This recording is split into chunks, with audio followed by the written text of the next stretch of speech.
Satuan Kerja Satker (SMVT) Penyediaan Perumahan Provinsi Lampung, Kementerian Pekerjaan Umum dan Perumahan Rakyat di tahun 2021 akan membangun sejumlah fasilitas perumahan masyarakat, terutama pembangunan rumah susun, bantuan pembangunan perumahan khusus para nelayan, dan pembangunan peningkatan kualitas perumahan swadaya. Sebaran pelaksanaan pembangunan tersebut berada di seluruh kabupaten kota seprovinsi Lampung, bervariasi mulai bantuan perumahan nelayan dengan pagu anggaran senilai 4,1 miliar atau total 35 unit per unit nelayan menerima bantuan sejumlah 20 juta dengan rincian 17,5 juta buat bahan material, 2,5 juta untuk upah jasa dengan lokasi Kabupaten Tanggamus. Kemudian pembangunan rumah susun terdapat 4 unit yang tersebar dengan rincian 2 lokasi pembangunan rumah susun pesantren di Kabupaten Wakanan dan rumah susun pesantren di Kabupaten Lampung Tengah. Yang kedua, lokasi merupakan rumah susun lanjutan dari tahun 2020 yang berlokasi di Kabupaten Pesisir Barat dan PJN 1 di Haji Menah, Kabupaten Lampung Selatan. Di kita di sini kan ada pembangunan rumah, Satker Penyediaan Perumahan di Lampung. Kegiatan kita ada pembangunan rumah susun. Rumah susun itu peruntukannya bisa untuk ASN, ada aparatur sipil negara, ada yang untuk MPR, ada juga untuk santri. Lalu ada rumah khusus ini untuk nelayan, ada yang untuk nelayan, ada yang untuk masyarakat korban bencana atau masyarakat yang terdampak program pemerintah, itu ada rumah khusus. Lalu ada juga pembangunan rumah swadaya. Jadi peningkatan kualitas rumah swadaya. Rumah swadaya ini diperuntukkan bagi masyarakat yang memiliki rumah tidak layak huni. Jadi dibantu ditingkatkan rumahnya menjadi layak huni. Jadi program rumah susun kita tahun ini untuk pembangunan baru ada 4 lokasi, yang 2 lokasi itu MWC lanjutan dari 2020. Pembangunan rumah khusus itu ada di Tanggamus untuk masyarakat korban bencana.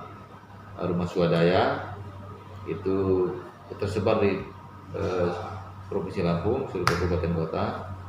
Itu untuk tahap pertama ini kurang lebih berjumlah 3.470 unit dengan nominal 1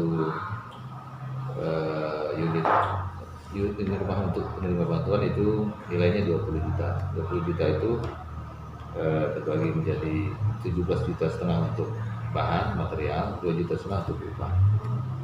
Sampai sejauh ini Pak, sudah sampai di mana pelaksanaan kegiatan tersebut? Untuk rumah swadaya ini sudah berjalan, karena ini juga program aspirasi dari anggota DPR. Jadi tahap pertama ini 2 kabupaten yang sudah jalan, yaitu Kabupaten Lampung Utara dan Kabupaten Mesuji. Kurang lebih ini 1.190 kalau saya kurang lebih begitu. Kalau untuk pembangunan secara swadaya yang diperuntukkan untuk para nelayan itu seperti apa Pak? Yang rumah nelayan. Rumah nelayan itu kita bantu membangun rumah, bentuk rumah itu bentuknya rumah tapak, kopel. Jadi luasan satu rumah kurang lebih 28 meter persegi. Itu diperuntukkan untuk masyarakat korban bencana di Tanggamus.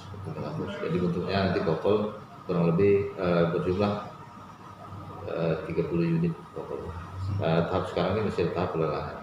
Kalau teknis pelaksanaannya seperti apa? Misalnya ada penanggung jawab pihak ketiga, apa yang difulurkan kepada masyarakat? Enggak, kalau rumah khusus itu kita tender lelang, itu nanti ada pihak ketiga yang melaksanakan. Lelang sekarang dilaksanakan oleh Balai Pelaksana Penyedia BP2JK, penyedia jasa konstruksi. Jadi sudah terpisah antara kegiatan dengan pelelangan. Pelelangan di balai sendiri, kegiatannya di kita di pelaksanaan. Tadi item yang kedua Pak, yang tentang mengenai masalah bantuan bencana apa, seperti perumahan bantu. Perumahan. Nah, perumahan bencana itu seperti apa Pak? Sebenarnya itu peruntukannya ya. Kalau bentuknya tetap rumah khusus, rumah Senayan, kita terima desain tipologi dari Jakarta, dari pusat, perencanaan di sana, bentuknya kopel, tapak, nah, dan kita dikasih DID dari sana, kita lelang ke BP2JK. Rencana berapa unit Pak? Terlepas dari 30 bantuan. unit, 30 unit. Satu unit diperuntukkan berapa nih dengan nilai nominal? Itu 30 unit itu pagu anggaran kurang lebih 4,1 M. 4,1 M. Itu peruntukan itu pelaksananya sama Termasuk Pak? PSU ya, nanti pelaksana. Selain rumah nanti PSU untuk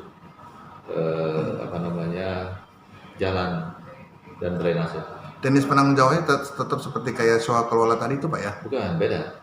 Seperti apa Kalau Pak? itu kontraktual, Pak. Hmm. Kontraktual. Jadi pelaksananya kita lelangkan, nanti ditunjuk pelaksana pihak 3. Pak, ini ada terakhir Pak, mengenai masalah pembangunan Rusunawa. Ya. Itu selain di Bandar Lampung, apa yang disebutkan di Unila tadi, itu di mana lagi Pak? Di Rusunawa di Unila itu diperuntukkan untuk mahasiswa 3 lantai, lalu di ITERA diperuntukkan juga untuk mahasiswa 5 lantai, kurang lebih 108 unit ya.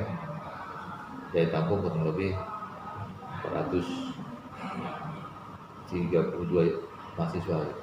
Jadi satu unit itu kurang lebih 4 mahasiswa.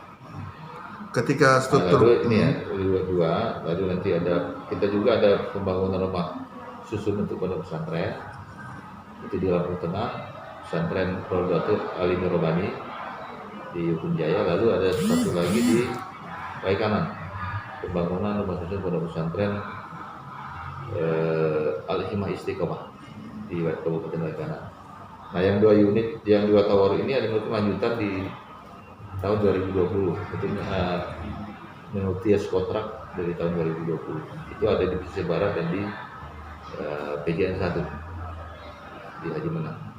Tech energy-nya seperti apa Pak? Ketika nanti misalnya struktur atau bangunan tersebut sudah jadi seperti Rusunawa, ada gak kontribusi daerah terhadap pusat? Itu ada gak? Seperti tech energy-nya seperti apa? Oh enggak, jadi Rusunawa itu kan merupakan usulan dari pengusul ya. Jadi ketika itu disusun, semua syarat-syarat yang diminta sesuai dengan peraturan Menteri itu harus dipenuhi. Contoh sertifikat harus ada. Kalau di yayasan harus atas nama yayasan. Jadi sertifikat, kesesuaian dengan tata ruang, lalu kalau jumlah penghuninya nanti. Jadi maksudnya bangunan itu dibangun itu harus terpenuhi. Makanya kita selalu lihat kalau dia pondok pesantren itu jumlah santrinya ada berapa gitu. Jadi setelah diusulkan usulkan proposal, itu nanti kita verifikasi. Verifikasi itu memenuhi syarat atau enggak untuk ketika itu dibantu oleh pemerintah. Kalau tidak memenuhi syarat itu ditolak. Pak, saya mau yang sedikit satu lagi Pak. Kalau mengenai masalah Rusunawa yang berada selama ini ada di Bandar Lampung, itu ada gak intervensi dari kita seperti Rusunawa yang ada di Kota Karang itu Pak, yang dibangun oleh pemerintah kota ya? Ada gak keterlibatan dari kita? Jadi begini, makanya diminta persyaratan harus lengkap, karena ketika selesai dibangun itu mau diproses untuk serah terima ke pengusul. Nah, jadi ketika sudah diserah terima ke pengusul, sudah menjadi aset dari, misalnya dari aset Pemprov, itu sudah menjadi tanggung jawab Pemprov. Nah, kita tidak ada kaitan lagi di sana. Gitu. Oke, terima kasih Pak. Iya.